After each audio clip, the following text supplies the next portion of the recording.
Today's edition of the Fullerton Unfiltered podcast is sponsored by the Lawntrepreneur Academy, where 6 new resources are now available to help you make even more money this year. Invest in your future. Invest in yourself at thelawntrepreneur.academy.com.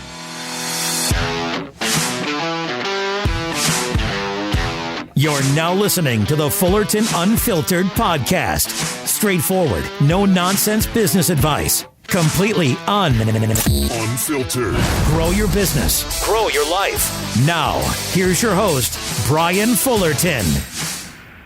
Hey, what's going on, everybody? Welcome to another episode of the Fullerton Unfiltered podcast. It is your host, Brian Fullerton, here hanging with you guys. Well, good morning. I know a lot of you guys are getting out there first thing here in the morning and probably putting on the first podcast of the day, maybe the second podcast of the day. And you guys are excited about cutting grass and kind of busy in your mind while you guys have to put your body through the work, just like I do every single day. And it's always nice to have something to listen to. Amen. Well, guys, today we are joined by none other than James. James, how do you say your last name? Is it DeGroff? DeGroff. We got James DeGroff from Yard Rescue. Him and I have been chatting on Instagram for quite a while now. I don't know how long.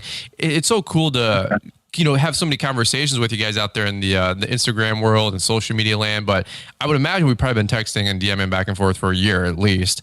But it's really, really cool to make friends out there on the internet, right? And today we got James from Yard Rescue. And James, why don't you get these guys up to speed really quick? We're going to hear your startup story and then just hear a little bit about what you got going on in business as a newer in business, business owner and entrepreneur. So give them the highlight reel and the quick stats, man. Where are you from? What's your business look like? And what do you got going on right now? So I'm James. I'm the owner of Yard Rescue LLC. I'm located in the Outer Banks of North Carolina. It's been a journey. Right. I want to say, most of my landscaping experience started in a little bit in college, and we'll get onto that in a little bit. But I moved down to the Outer Banks from Cuyahoga Falls, Ohio. OH. And, Ohio. Somebody else in their truck. Somebody else in their truck right now just went, Ohio. Go ahead, dude. We got to get them all going. Yep. But I'll delve into into that a little bit deeper later on. But moved down to the Outer Banks for several different reasons, and just a couple of years ago, I decided to start Yard Rescue, and it's at first it was like a part-time weekender thing. Like many of the people who listen, I probably hopped on. It was Google or YouTube, but like a lot of folks, you type in how to start a landscaping business, and then like a million videos shoot up, and you're kind of figuring it out. And actually, Brian, you're let's see, you were the second person I found. Actually, Keith beat you. Yeah, Keith's great at SEO. Yeah, so like I ran into all those videos. So. Really, the beginning of Yard Rescue was definitely not as hard as it could have been. Mm-hmm. I figured out the route density thing. When you first get started, it's your routes are going to be dense. You're right. kind of all over the place. I had a F-150, half-ton truck. Had a push mower loaded in the back. I'm throwing brush in there with it. Everything's dirty. You're picking things up that are way too heavy in and out of the thing. Probably doing things that aren't too safe to get the job done. But just get by, get this thing started. Mm. It's been a journey. How old are you, by the way? I'm 31. Awesome, man. And are you engaged or married, or what's your status there? Engaged. There you go. There you go. Yeah. So we're working on that.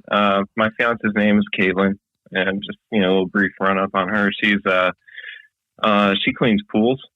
Oh, cool. Seasonally. Yeah. So like from March to I'd say November 1st.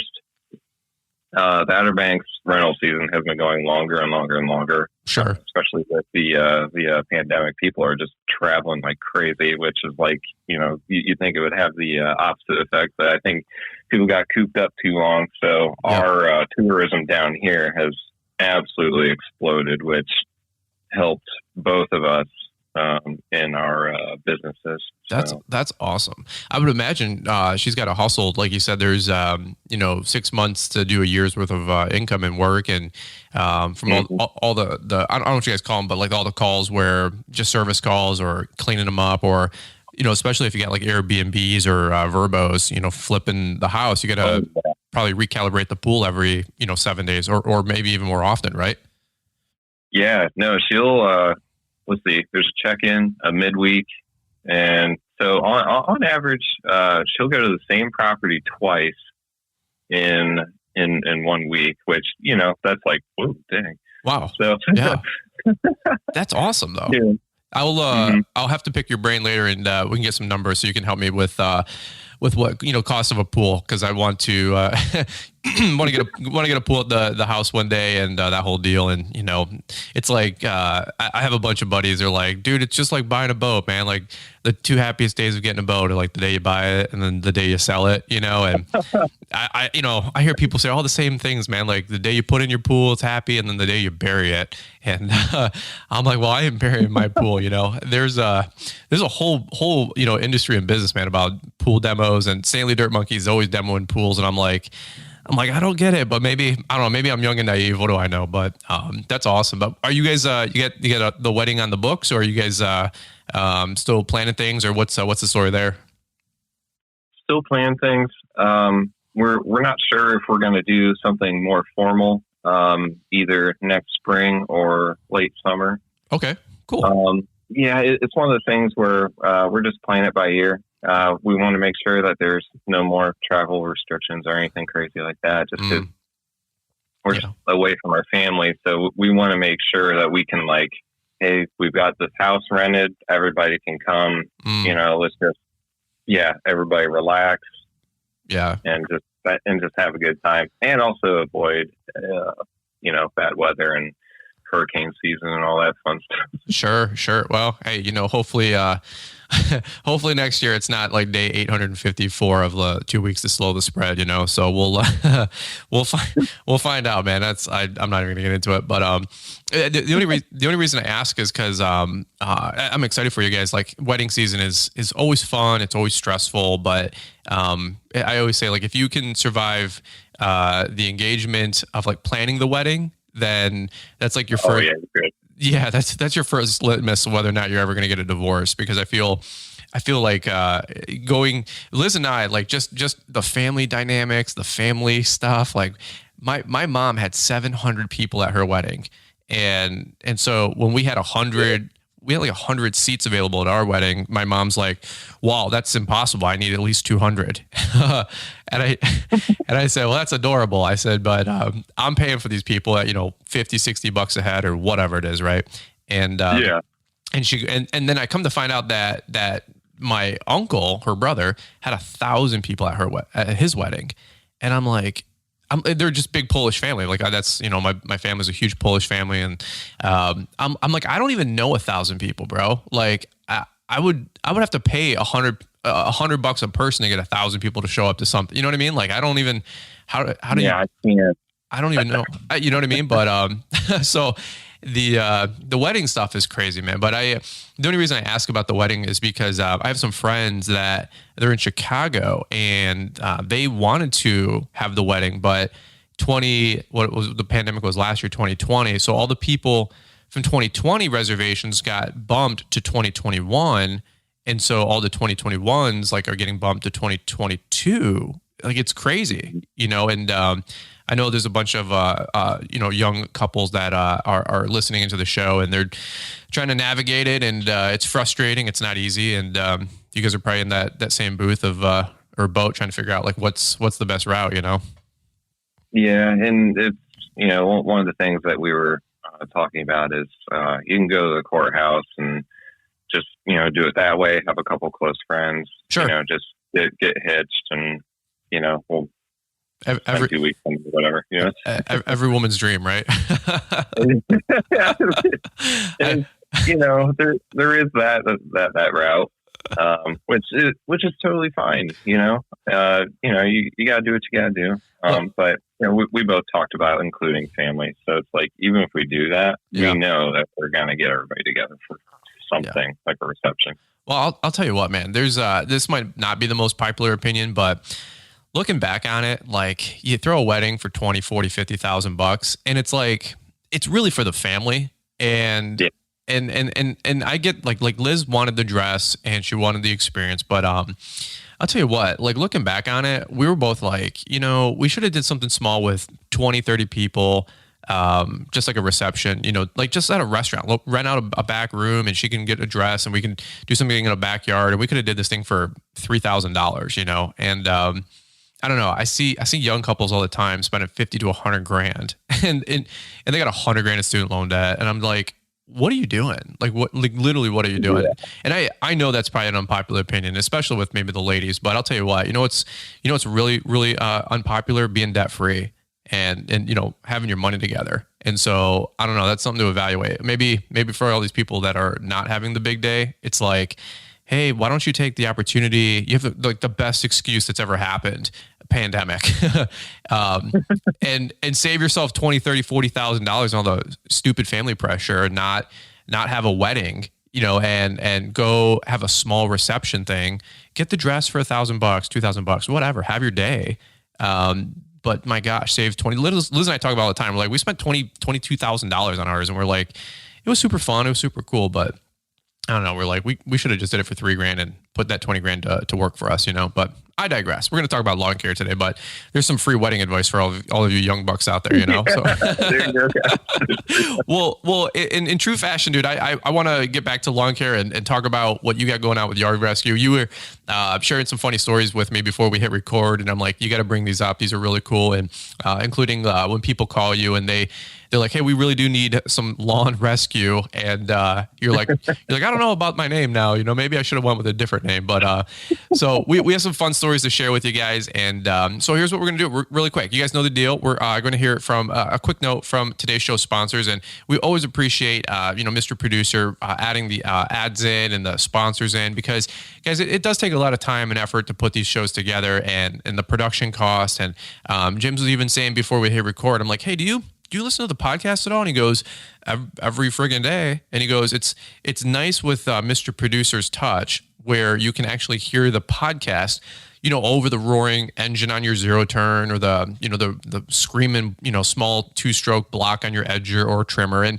maybe you think about it, maybe you don't think about it, but you turn on our show or Caleb's show or Paul Jameson's show, and you can hear the podcast. Like, that's because we have high quality audio equipment, high quality production. And I'll tell you what, that doesn't come cheap. And one of my biggest, I don't know if you guys can relate listening in, one of my biggest like qualms with podcasters is that A, everybody can do it, which is fine, but B, not everybody does it first class. And there's other podcasts. I'm not going to, name drop and embarrass anybody, not in our niche, I should say, but other like financial podcasts I listen to, and business podcasts, and the audio, like they're in their little closet room at their office, and like somebody's just banging out good content, but they're just talking softly and you can't even hear it.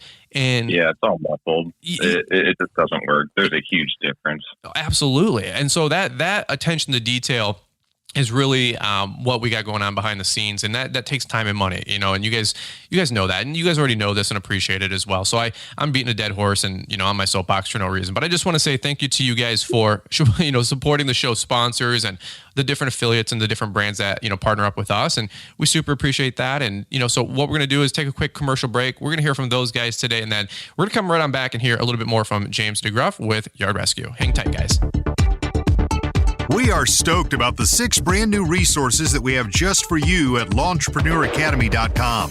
I'm Mr. Producer, and Brian has been working hard to make sure the resources you've been requesting are now available for download. We have the landscaping bid form and estimate sheet. This is going to be huge. I'm so excited about making this available to our landscaping friends. The customer cancellation of service letter. Canceling customers and pruning your business is one of the most important things you can do. The subcontractor agreement form. If you guys are hiring subcontractors, use a subcontractor agreement. The change of order landscaping form. There's not a landscape job you do where something doesn't change. They want to add lighting, they want to change plants, they want to change things around. The employment application form. Now we have that on launchpreneuracademy.com. It's $30. Every person you bring into your organization needs to fill out the employee application. The employment handbook and company guidelines. When we hire new people, they are going to get an employee handbook. They're going to sign off on it, and it's just another way to CYA. Get instant access to these 6 new resources plus 30 more at launchpreneuracademy.com. All these documents are downloadable, editable, and you can customize them to your business.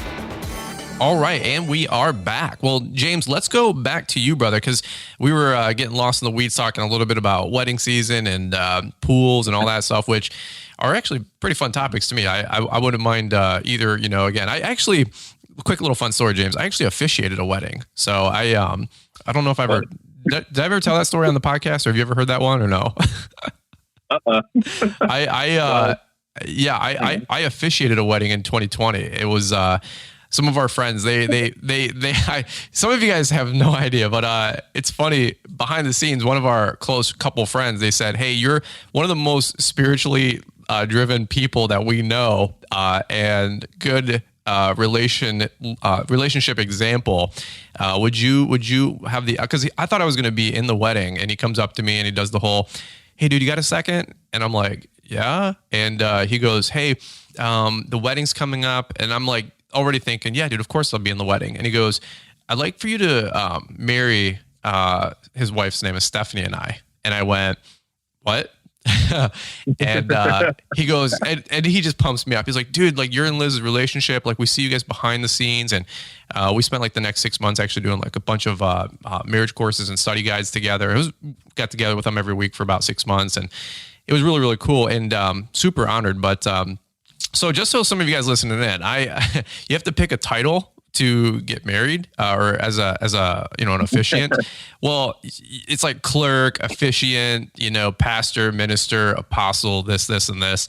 And yeah. Well, I'll tell you what, man. I've never shared this story before, but and I do treat it very, very serious. For some of you guys know, I paid my $39 for my advanced seminary whatever marriage certificate thing online, right? But it's so ridiculous. But the funny thing was, so I just went with officiant. I didn't want to milk it. I was like, you know what? I'm an officiant. I'm just here to be a glorified clerk and marry my friends, right? Well, and well, they gave me an honorarium. That was, that was really nice. But ironically enough, the day was 99 degrees, literally, and I was the only one in a suit. Everybody did like the shirts and the suspenders and the bow tie, and I was the only one wearing a suit besides the bride's, dad, obviously. But the funny thing is, as we're going to sign the marriage certificate, it said you cannot use clerk or officiant in the on the marriage certificate. Like it says, like from the state, like it's all highlighted and stuff, like what you can sign and not sign. So anyway, I was like, you know what? I was going to go with apostle anyway. And so the apostle Brian Fullerton has signed a marriage certificate. And so I am an apostle for Christ. And I some of you listening right now are probably laughing and, wondering what the heck, but so James, if you need it, I don't know if my license is like valid in North Carolina, but, I was just about to ask. You guys come up here to Michigan, man. We'll do a little Whitechapel wedding. I'll get you married right now, for $49.95, So, oh, I don't know what's happening, but we're real life story, true story. We're doing this like bright and early in the morning, guys, on a Sunday. So hang with us, all right? We're both a little loopy with our coffee, So, but anyway, so James, let's go back to you, man. Talking about your story. So you've only been in business now, you said, since 2019. Did you have a career or a job before, or what made you get into the green industry, man? Let's talk about you for the next half hour. Well, to kind of get on that, I'll draw even further back. Let's see. So I went to Hiram College in Hiram, Ohio, and excuse me, in my last years there, when I graduated in 2013, I've got an environmental studies degree and focus on ecology and conservation. Oh, okay. And, cool. And one of the things that really exposed me to, both those things, you're generally, I did a little bit of, gosh, I don't know how to do it now. Just please, no one DM me or ask me. But we did a little bit of land surveying work, with the tripod laser leveling looking thing. Yeah. We did a little bit of that because we helped build a wetland out at that college that a lot of the students now use, for all their different, for coursework and stuff. Okay. Yeah, pretty heavily trafficked. I haven't been up there in quite a while. I'm looking to change that this winter, so we'll see how it's doing. But that really exposed me to a lot of heavier equipment and stuff that I don't currently use. But anyways, that's kind of how it started. And I did a little bit of work around the college. We volunteered for a week. We had this course over the summer. I lived at that college year round pretty much. Okay. And found stuff to do. And we'd go around and work on the garden beds and all that stuff, spruce them up and all that kind of thing. So that really got me started, if you will, literally getting my hands into the dirt. But when I graduated, I was also on the swim team, so that's how this plays into it. My friend of mine, he worked in Nag's Head down here as a lifeguard, and on the team, I was a pretty good swimmer. I won't not say that. I was definitely really good. Mm-hmm. He asked me if I'd like to come down to Nag's Head to work as a ocean rescue lifeguard, for the summer. And, I kind of blew it off. Honestly, at first I was like, no, I don't really want to do that. I want to stay here and, find some stuff to do. I wasn't too adventurous, whatever. And, with the whole idea with my degree, I wanted to become a park ranger. And I was fully wrapped up in that. I was like, I'm doing this. I'm going to be a park ranger. Absolutely. 110%. Because there's a million different ways you can be a park ranger. You can do anything from law enforcement to, more of a science research kind of focused sort of thing. Maintaining trails. It's a lot. You can do anything with it. Cool. And, our government decided that there was going to be a shutdown during that year. And all the jobs that I had applied for getting ready while I was getting ready to graduate just vanished. Interesting. So, I go back to my friend and I say, hey, is that job still there? It's like, hey, man, that's why you never kind of need something to do. That's why you never burn bridges. You know what I'm saying? Not now doesn't mean not ever. You know what I'm saying? So yeah, exactly. So that's awesome. I went and applied for the job, got it, passed their swim and run test. All that was fine. And then, for the next few years, I would bounce back and forth between Cuyahoga Falls and Nag's Head. And I did that up until 2015. I got my emergency medical technician license. Okay. If you will. I got that in 2015, the summer of 2015, I should say. I got hired by a local EMS agency that following winter, and I decided I really like the Outer Banks. I'm going to try and set my roots down here. Okay. And I did that, and I worked as an EMT for the next, from 2015 all the way till July 3rd of this summer. Oh, so wow. a good 5.5 years. And Caitlin, my fiance, has been with me through most of that. I met her shortly after I got that job. So that Oh. also, we've been together 5.5 years, and she's seen me go through all of it too. So Well, that's cool. That's cool. which, yeah, and that's been super helpful. Just having somebody by your side, support the entire way. So where did the lawn care landscaping transition happen? Were you doing it at the same time, or did you just realize you needed some extra cash on the side, or what was the startup story with that? Yeah. So, with being introduced, doing all the first responder stuff, I met, there's like lots of firemen and, other folks that you just kind of bump into. Mm-hmm. And, I met, I would consider him, one of my best friends. His name is, Trey. He's a firefighter down here. And, he does landscaping, part-time, Mm-hmm. on the side. And I worked with him part-time from 2014 and, all the way till now. Him and I help each other out, sub each other into stuff all the time. So I've really stayed somewhat busy with landscaping, like, every spring, pretty much. I get that, phone call like, "Hey man, I need help." Right.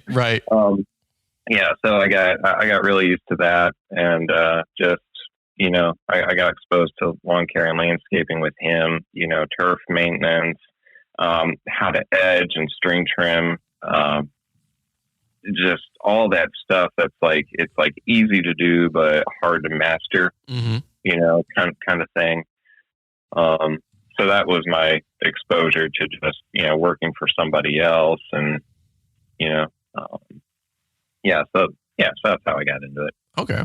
So where did Yard Rescue, because that's the name of your business, based in the Outer Banks, was that something that, you were doing this on the side and then you decided to make a more professional go of it? Or are you still doing you said you left July 3rd or something. So Yes. What was the transition, or what were you looking to do, or what do you got going on today then?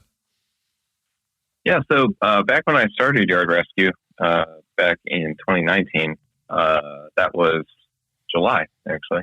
It seems to be a thing. Like every July, something goes on. There you go. You go.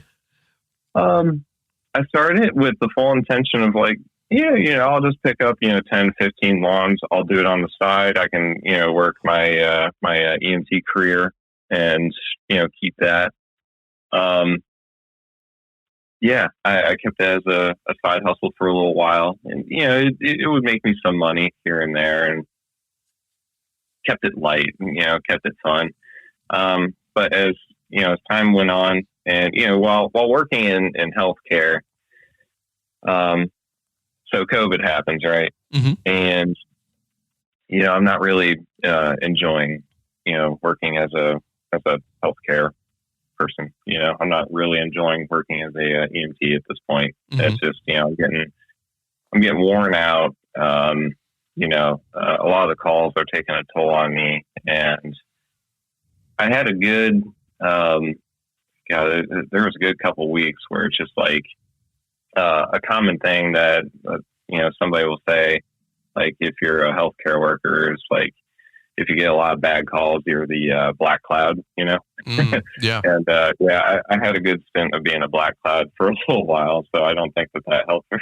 Wow. It's stressful, man. I have buddies that are EMT and EMS or whatever, and they work hard. They work really hard. I mean, they are a couple of days on, a couple of days off, and they're in the ambulance for days at a time, and I'm like, how did you guys do it? It is really tough. There are some days that I remember just going home feeling like I just got beat up. Yeah. Like I was there, 24-hour shift, but it felt like I'd been there 2 days. Right. Like when you work too hard and, maybe your spouse sees you and you've got that 1,000-yard stare and they're just like, right, dude, are you okay? Like, well, and in the medical field, some people get paid with what they're worth, some of them don't. And I know EMT, EMS, like some of those guys want to get paid $15, $18, $20 an hour. I mean, it's, nothing like having somebody come rescue you after a car crash that's getting paid $17 an hour. Like, I'm not saying that they're worth, $150,000 a year. Everybody can make their own case about that, but it's, I know guys that get paid like 14, $18 an hour, and I'm like, why? How? That's impossible. Like, so which isn't enough. No, at all. Not at all. Some of the things that we're dealing with out there, and especially with COVID, you flop on that added stress. Sure. You're wearing full PPE. You got a gown, you got 2 layers of masks, you got goggles, you got extra gloves, and all these things. It's a lot. You should absolutely do. COVID or not. For anybody that's like, medical. If they have something transmissible, you should take you should take it seriously. But I was just like, all right, that's enough. Yeah. So did you decide, was there like I don't know, like the straw that broke the camel's back that made you say, you know what, enough is enough, or I'm going to get Yard Rescue going? Because now it sounds like you're full time with the lawn and landscape business, or what are you doing now? Yeah, I'm full time with lawn care right now. Awesome. I decided to make that jump this past January. Oh, okay. Cool. Yeah, I had, and I just kind of kept it under wraps and all that thing. You don't show up to work like, I'm going to quit in 6 months. Yeah. But I made that decision to get the boat as close to the dock as humanly possible. I would pepper you with questions all the time. All the time. So like, you want to do no, but yeah. Thank you for being available for all those different questions. Some of them being silly, like heck, even just about trucks and like just equipment, just like surface level things. But I had a couple hard days, hard shifts, and whatnot, and I stuck through it a little bit longer than I probably should have. But because let's see. When July rolled around, I had about, I want to say I had 40 total clients, which with the EMS work schedule, it's kind of hard to explain. But that's a lot. In any given week, there's 2 24-hour shifts and a 12-hour shift in the middle of there, and there was a couple days where I had to go mow, and I'd been up all night, like literally all night, like not like a 10-minute nap here or anything like that. I mean, all night. And you're out driving around with your rig and all this equipment, and it's like, is it worth it? Yeah. And wow. I was like, you know what? I'm having a lot more fun doing this. I can be home every night, and actually catch up on being me, Right. So nowadays, are you guys doing more lawn maintenance or more landscaping? Because you were saying before we hit record, you get the calls like, hey, we need some lawn rescue. So what's the kind of work that you guys are focused on right now? We're more lawn maintenance heavy for sure. Okay. And then we'll in any given week we'll have 1 or maybe 2 days of landscaping.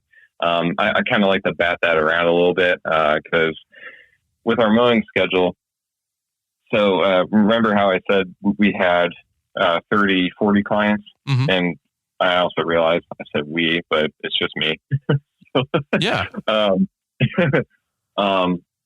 Well, I took a lot of your guys' advice with Google My Business and all that. That's where like a lot of advice from Keith and his videos came in real hard. And I've watched what all you guys do with your social media. I linked all that stuff together. I ran one ad, and I went from 40 clients to 80 literally a week after quitting.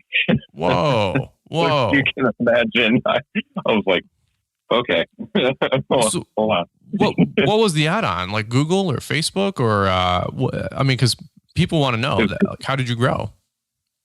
It was Google. And one of the big pieces of advice, you know, I ran one ad, and, you know, you can grow from, well, I had a lot of people watching me too, neighbors and stuff.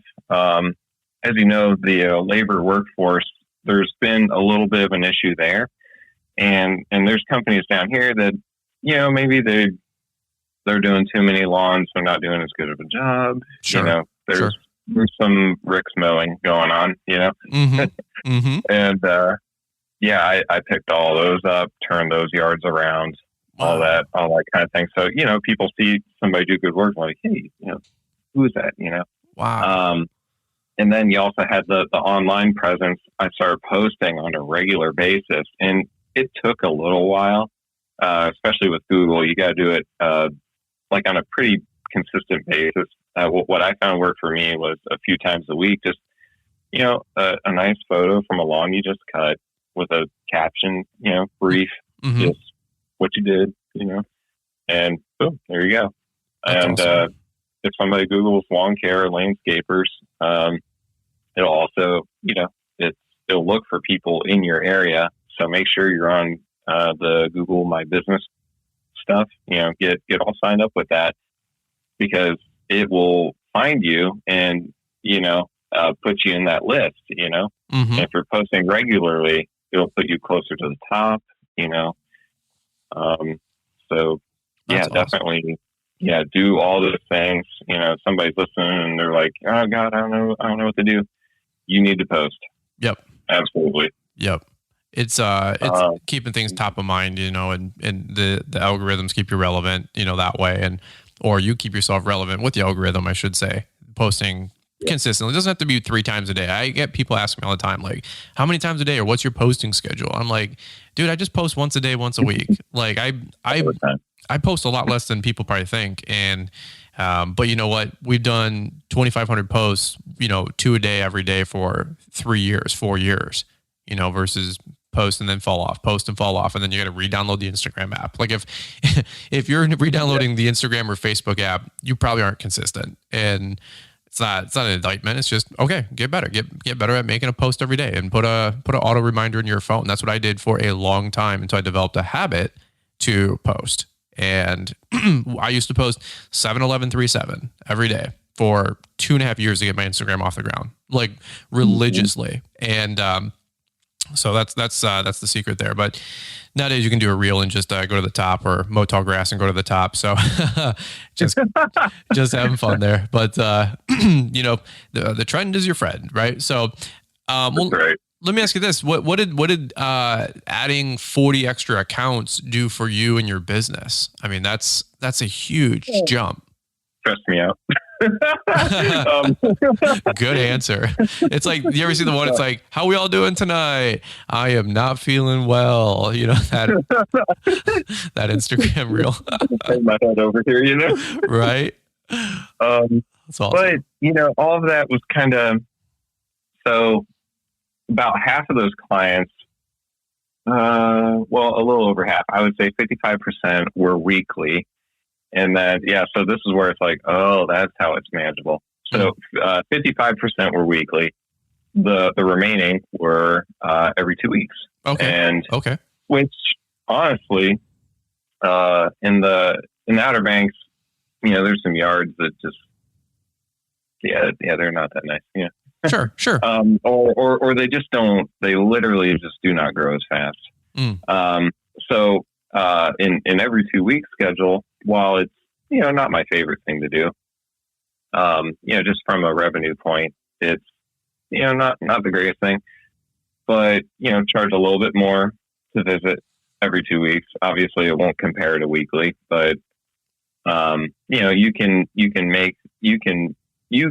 definitely sell that to somebody. It's like, you know, I'm going to be here every 2 weeks, going to grow just a little bit longer than, you know, normal, this, that, and the other thing, you know, sell it how you need to, charge a little bit more for that premium, show up, do good work. You guys know.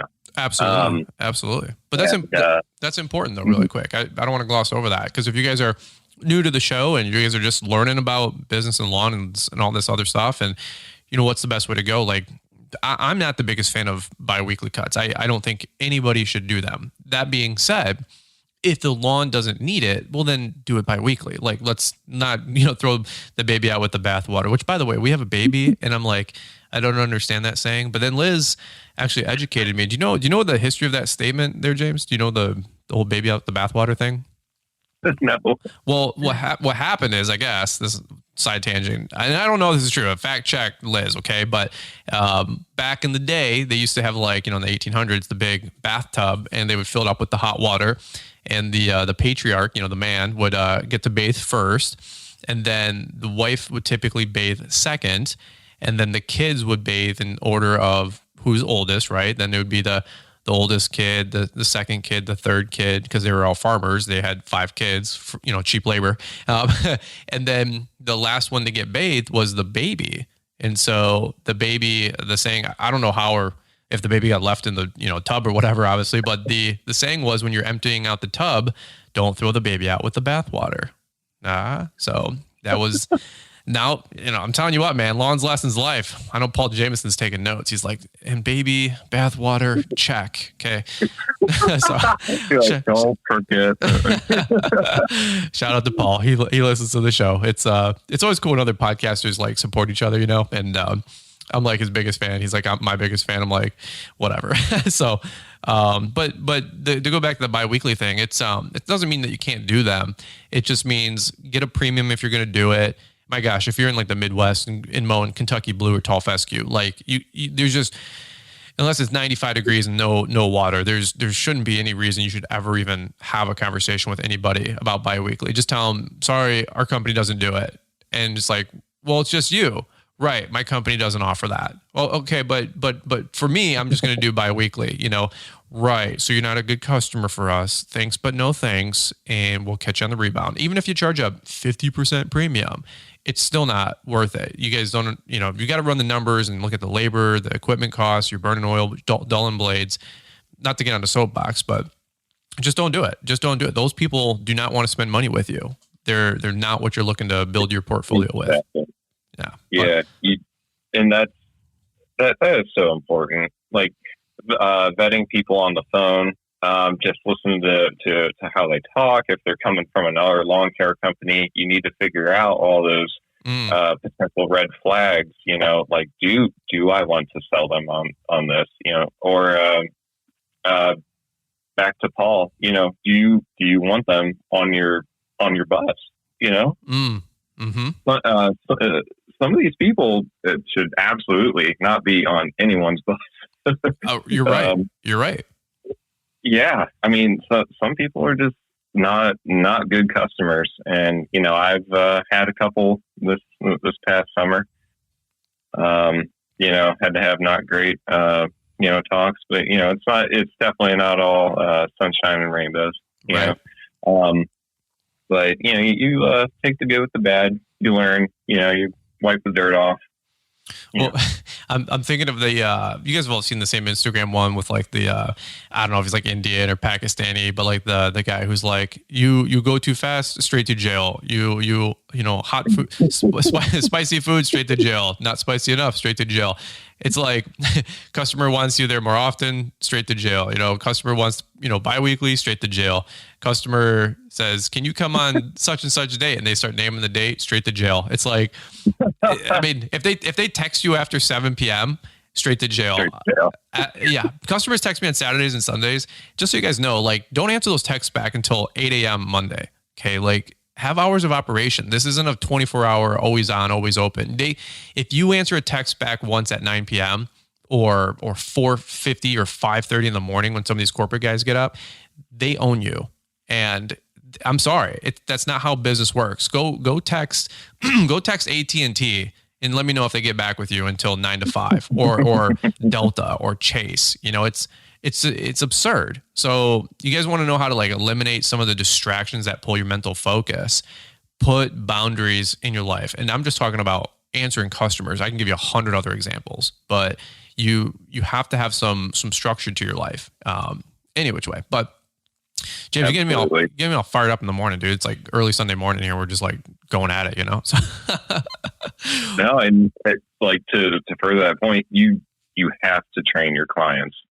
And absolutely, you let that one, text or phone call, come through. I mean, sometimes you got to do what you got to do. Mm-hmm. I get it. But if you make it normal for, your clients to text you, bother you, when you could be spending your time with family and all that, you got to have those boundaries. Otherwise you're telling them without telling them, but you are telling them, hey, yeah, it's all right. You can bug me literally whenever. And that's not good. No. You'll get sick of it real fast. You might lose business. You'll get frustrated, stressed, and then, you'll like have this good thing that, that made you happy, your business. You're like, oh man, what's going on? It's like, well, you're letting it bleed, into your personal life. And that's why you're unhappy. Mm-hmm. Mm-hmm. Well, it's the same guy. Boundary. Well, the same guy that'll text you at, 5:20 in the morning is the same guy that says the check's in the mail, and has unrealistic expectations. And, it doesn't mean you're a jerk or you're butt or you're like entitled or, being a butthead. I'm just telling you, like, I've had customers call and text at every minute of the hour, and it's just like, no, dude, no, I'm transitioning at 5:00. Everybody, I'm not saying like my business shuts down at 5. I'm just saying like, I can't take the phone 24/7. It's just not realistic. And you guys decide what works for your business. I'm just telling you what works for me and Liz. Like you want to give a shout to us as a customer, it's between 9 and 5 or shoot me an email. And by the way, don't be shooting emails back and forth on Saturday and Sunday. Like, well, I got to get my email cleared out. You sure do. But don't be texting or emailing people back on Saturdays and Sundays. Like, give yourself the weekend. One thing I'll just say, like, it can wait. Okay. Like in this instant society of like, instant gratification and an instant answer, sometimes it's nice to like not get an instant answer. Sometimes it's nice to chill out. People shoot me a DM all the time. They're like, dude, I got to solve this problem now. It's like, you know what? I bet you don't. I bet because there's some, there's some habitual, repeat offenders that DM me and they just DM every time you get a question. And honestly, like I've had to distance myself from some people because, hey, here's a tip. There's Google, there's my YouTube channel, and there's my podcast. I guarantee you we have the answer out there. Have you even looked for it yet? And it's like, dude, you have to go do your own research. And I'm here for you guys, that. But at the same point, just like your customers, they call you and they want an answer tomorrow. Why? Just because your life is on fire doesn't mean mine is. And I'm not going to succumb to your chaos because you didn't plan ahead and you have a grad party on Saturday. Like that's not my problem. I'll take care of the customer. Like, let's be honest. But at the same point, like your chaos doesn't need to destroy my organized life. Like I'm not going to work like that. So anyway, and rant, but that was so good. I don't want to draw that out anymore, but that was absolutely perfect. Well, and I'm just telling you guys honestly, like that's not a necessity. That's not me being like tough or me being a know-it-all or anything. I've been at my wit's end, guys. Like I've been stressed out. I've been trying to do too much at sometimes. And some people are like, well, how do you do so much? Well, I don't. I do a lot less than you think. But when I do it really well because I'm focused on it. But I can't, I'm not going to answer an email, then answer a call, then answer this, and answer that. It's like, no wonder so many people in life don't get anything done or they're not effective.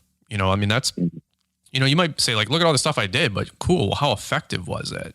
And you can argue all day, but it's like, if you don't have the numbers or the finances or the whatever, or the impact or the whatever you're trying to do, then, well, there's your scorecard about how effective you're being. And, again, I don't have it all figured out. I know it works for Liz and I because we spent years fighting, years arguing behind the scenes way before we were on social media, just new couple stuff.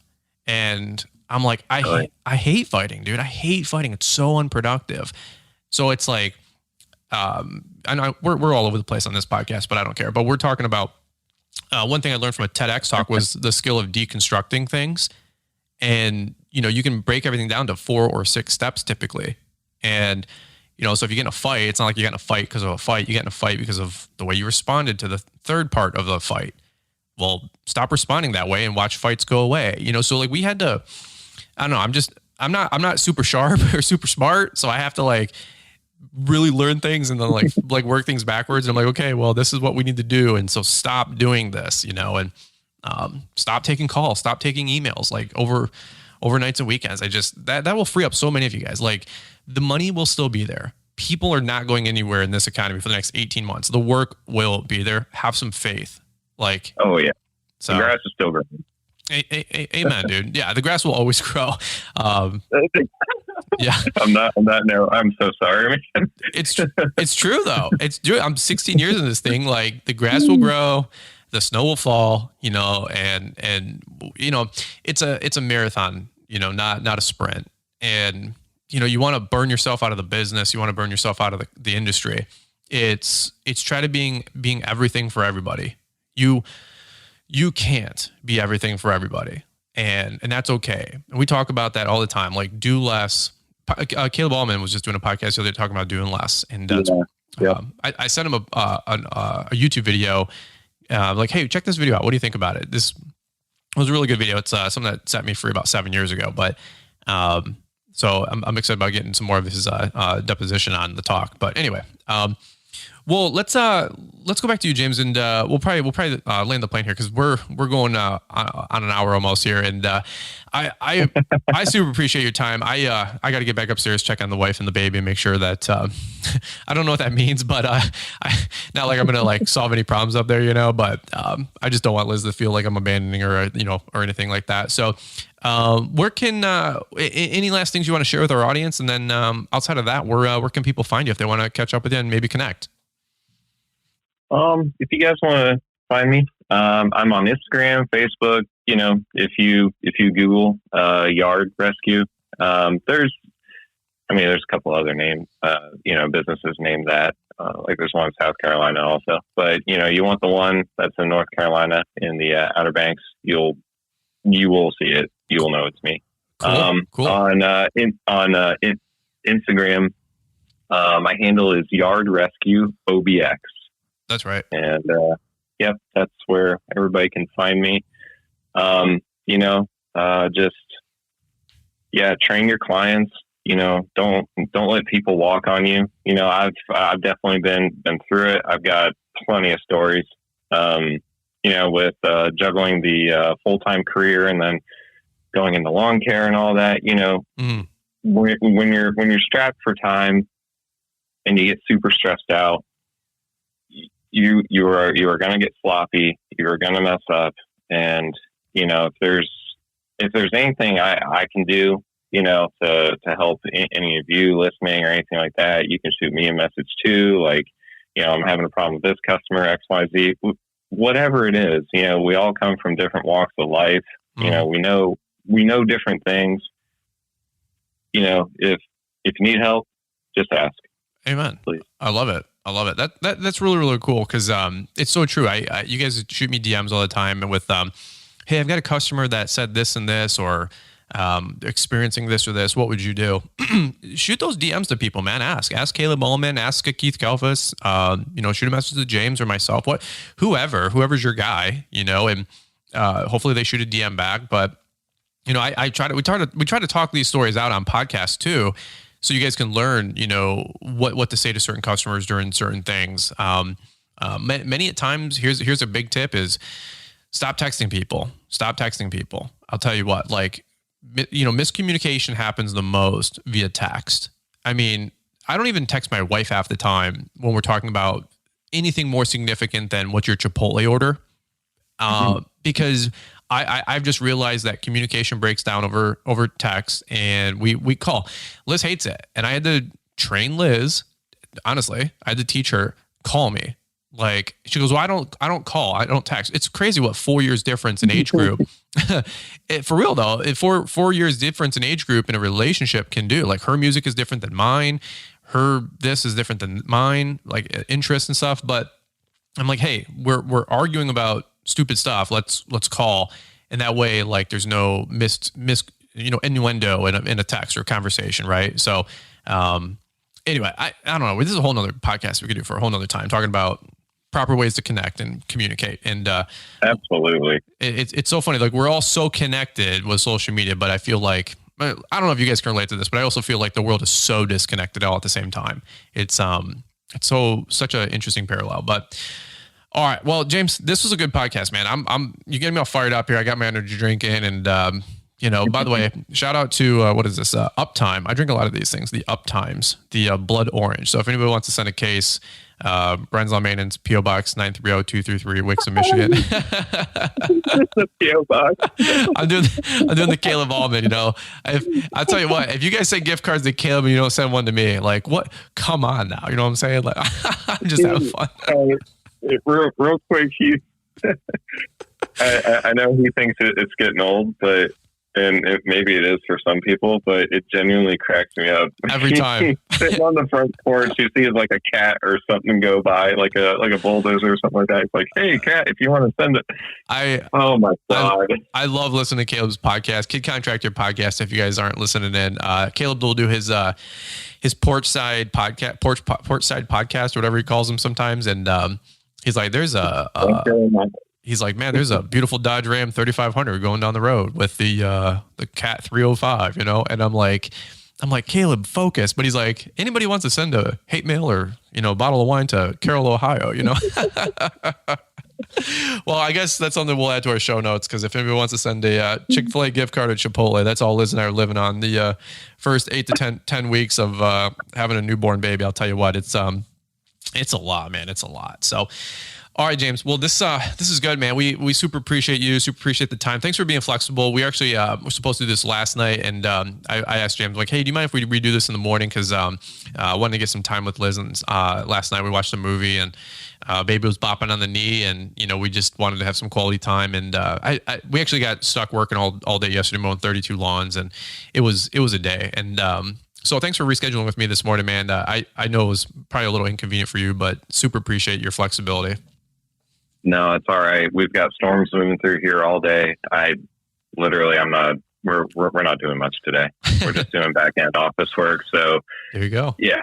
You're good, man. Which is equally important sometimes. Amen. So good for you guys. Mm-hmm. All right, guys. Well, hey, this is James, let's say DeGroff. So I'll make sure I get it right. But with Yard Rescue. Mm-hmm. And if you guys want to follow him along on Instagram, it was Yard Rescue OBX, I think it was, right? Yep. Yard Rescue OBX. Awesome, man. I have to get down there one day. I've never been to like the North Carolina area, like the Outer Banks. So I have to go check that out. I'm sure it's beautiful down there. And if I go down there, at least I know another lawn bro where I can, come meet up and hang out, No, for real. We, like anyone else who comes down this way, just tell me that you'll be down here. I can point you to some good things. We can hang out, catch up, whatever. I dig it. Well, one day we'll go on tour and get to hang out all with you guys. But until that time, we ain't got that green industry podcast money, where they do tours, So we're confined to the little dark corner of my garage. So one day we'll get there, Paul. One day, Paul's drinking that top shelf water. We get the Kirkland special, in the Uptimes. So, all right, guys. We'll button up right here. This is James DeGroff, and we super appreciate his time joining us with us on the Fullerton Unfiltered podcast, guys. I know we kind of bounced a little bit all over the place, but it's lawns, lessons, life, and got to mix a little bit of all three in here. And we just appreciate you guys listening in. So if you guys have any feedback, or if you guys want to, share a screenshot of this, maybe post on TikTok or Instagram or social or whatever. All of our growth from our podcast is organic. We don't advertise. We don't do anything different to get ranked. So it's all, if we're trending in the top 100 pretty consistently, it's all because of you guys, and we super appreciate that support. So you guys are going to look down at your phone, hit the next track. Before you do, can you guys do me a quick solid? Just hit 5 stars and a little purple rating, and then leave us a couple sentence review. I guess they say a well-worded review, whatever that means. Whatever you guys' feedback is, we super appreciate it. 5 stars if you guys can. My goal is to get to 1,000 reviews for the show. That really helps with social proofing, and we're almost there. I'm hoping to hit that by the end of the year. So thanks so much to you guys, and that's what we got. So folks, we look forward to catching up with you here soon on the next episode of the Fullerton Unfiltered podcast. Have a great rest of the day. If you need help with your books, listen up. Carla and Joe and the entire team at Cycle CPA is Brian's go-to firm for accounting services. Now, if you're in the market for a CPA that focuses in on our industry, go listen to episode 288 of the podcast or check out the free webinar for Fullerton Unfiltered listeners that takes place Thursday night, January 27th, 7 p.m. Eastern Time. You do need to register for the webinar, and it focuses on business cash flow management and accounting best practices for those that are in lawn care and landscaping. The link is in the show description, and if you decide to utilize their bookkeeping or CPA services, please mention Brian to save yourself $200. Thanks for taking the time to listen to the Fullerton Unfiltered podcast with Brian Fullerton. We hope you enjoyed this production. If so, please consider leaving us a 5-star review for the show. While the techniques and ideas presented here are designed to help you grow a more successful and profitable business, no one can guarantee these results for you. We want to emphasize that entrepreneurship is not easy, and the ideas presented here are just the opinions of Brian Fullerton and his respective guests. No one can guarantee success for you. That being said, we hope the ideas presented here help you and motivate you to go on out there and crush it with your own business. Fullerton Unfiltered Podcast. Thanks for listening, and we hope to see you on the next episode. This has been a Brian Fullerton and Mr. Producer production.